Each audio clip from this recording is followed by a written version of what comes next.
Corona संकट में जारी लॉकडाउन में फंसे प्रवासी मजदूरों को अंतर्राष्ट्रीय यात्रा की अनुमति मिलने के बाद उनमें नई आस जगी है।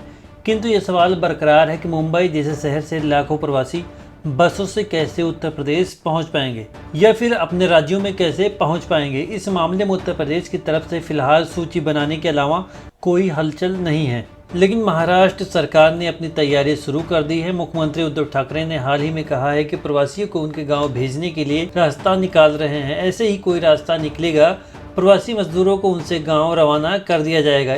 इसी बीच मुंबई भाजपा के महामंत्री अमरजीत मिश्रा व यूपी डेवलपमेंट फोरम ने उत्तर प्रदेश के मुख्यमंत्री से मांग की थी कि प्रवासियों को उनके अपने निजी वाहन से जाने की अनुमति मिले या फिर बसों से भेजने का प्रबंध किया जाए। मुंबई और महाराष्ट्र में उत्तर प्रदेश के प्रवासियों की संख्या लाखों में है। मुंबई के मध्य और पश्चिमी रेलवे पर किताब लिख चुके वरिष्ठ पत्रकार विमल मिश्र कहते हैं कि हर साल अप्रैल और मई महीने में करीब 35 लाख प्रवासी उत्तर प्रदेश रवाना होते हैं। कोरोना संक्रमण में लॉकडाउन के चलते लाखों टिकट वापस हो चुके हैं, जबकि सामान्य टिकट की कोई गणना नहीं है। ऐसे में गांव जाने की अनुमति मिलने पे महाराष्ट्र में 18 से 20 लाख लोग उत्तर प्रदेश रवाना होंगे। इतने लोगों के बसों में यूपी ले जाने में काफ़ी दिक्कत आ सकती है। उनकी मांग है कि मुंबई से यूपी के लिए कोई स्पेशल ट्रेन चलाई जाए। मुंबई के उत्तर भारतीय नेता कृपाशंकर सिंह ने प्रवासियों को उनके घर भेजने के लिए अंतर्राष्ट्रीय परिवहन यात्रा शुरू करने की अनुमति देने के लिए सरकार का आभार व्यक्त किया है। उनकी मांग की है कि मुंबई में वाराणसी, लखनऊ, प्रयागराज और गोरखपुर के लिए स्पेशल ट्रेन शुरू की जाए।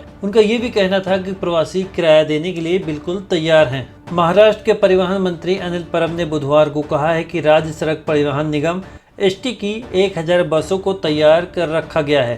सरकार की तरफ से निर्देश मिलते ही एसटी की बसों से प्रवासी मजदूरों को भेजने की व्यवस्था की जाएगी। अनिल परब ने कहा कि प्रवासी मजदूरों को उनके गांव में भेजने के लिए राज्य सरकार और उनके विभाग को अभी तक कोई निर्देश नहीं मिला है, लेकिन हमारी पूरी तैयारी है कि सरकार की तरफ से निर्देश मिलते ही एसटी की बसों के माध्यम से प्रवासी मजदूरों को रवाना किया जाएगा। उत्तर प्रदेश भाजपा प्रवक्ता मनीष शुक्ल ने कहा है कि फिलहाल हरियाणा से प्रवासियों को वापस लाने की प्रक्रिया शुरू हो गई है।